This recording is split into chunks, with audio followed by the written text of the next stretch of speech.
नमस्कार, न्यूज़ 18 के digital platform पर आपका बहुत स्वागत है। मैं हूं आपके साथ अंशिका पाठक।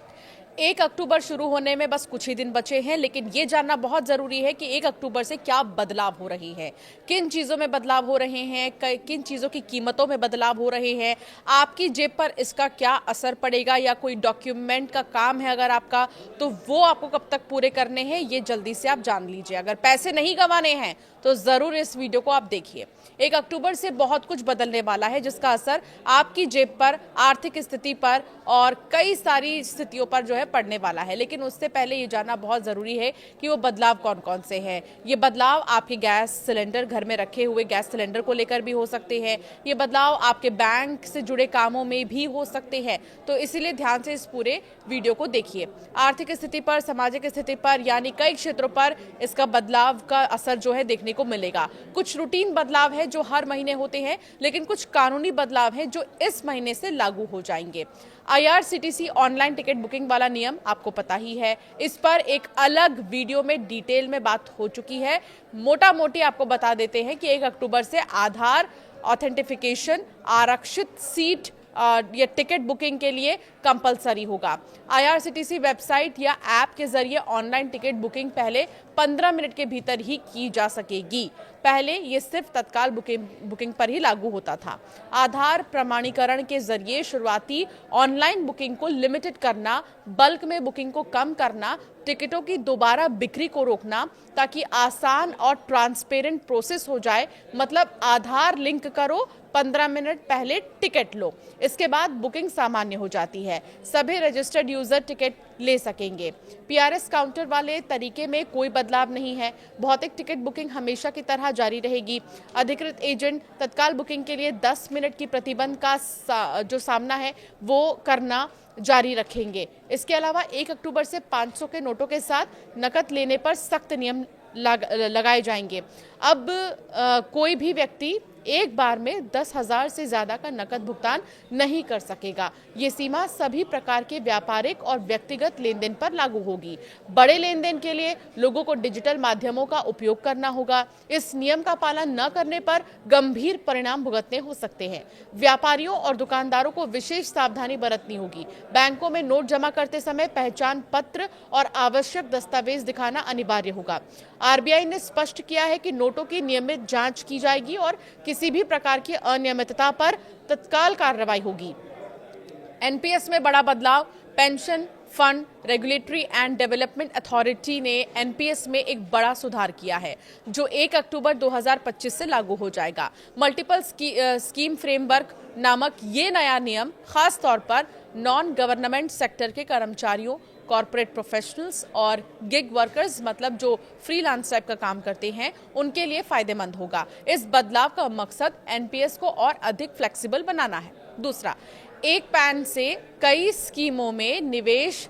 PFRDA ने NPS को और आसान बनाने के लिए एक और बड़ा कदम उठाया है। अब एक पैन नंबर से केवल एक ही स्कीम में निवेश की अनुमति थी, लेकिन मल्टीपल स्कीम फ्रेमवर्क के तहत अब आप अपने NPS अकाउंट के तहत कई अलग अलग स्कीमों में पैसा लगा सकेंगे। ये निवेशकों को उनकी रिस्क टेकिंग कैपेसिटी और ज़रूरतों के हिसाब से निवेश करने का मौका देगा। अगर आप ज़्यादा जोखिम ले सकते हैं तो 100% इक्विटी वाले हाई रिस्क स्कीम में निवेश कर सकते हैं। इसके अलावा एंट्री एग्जिट की उम्र सीमा बढ़ी है। नए नियमों के तहत NPS से एग्जिट की परिभाषा को भी बदला गया है।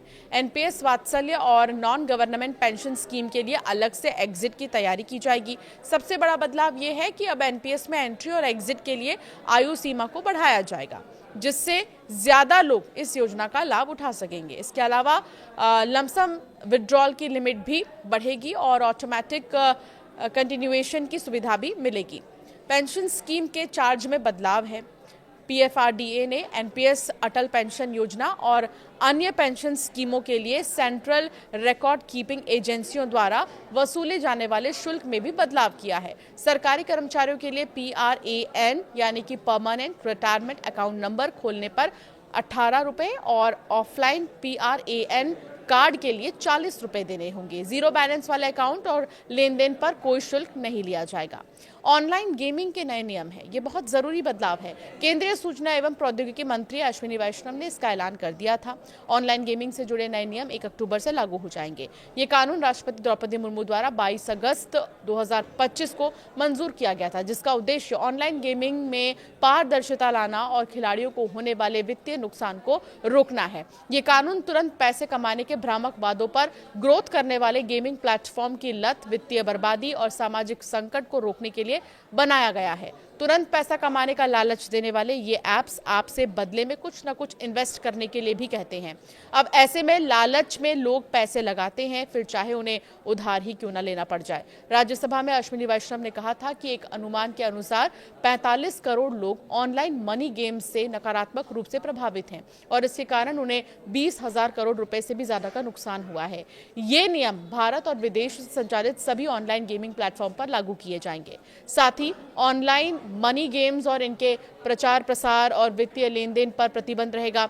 वहीं ई स्पोर्ट्स को वैध खेल का दर्जा मिलेगा, जिससे प्रशिक्षण, एकेडमियां, शोध केंद्र और टूर्नामेंट्स को बढ़ावा मिलेगा।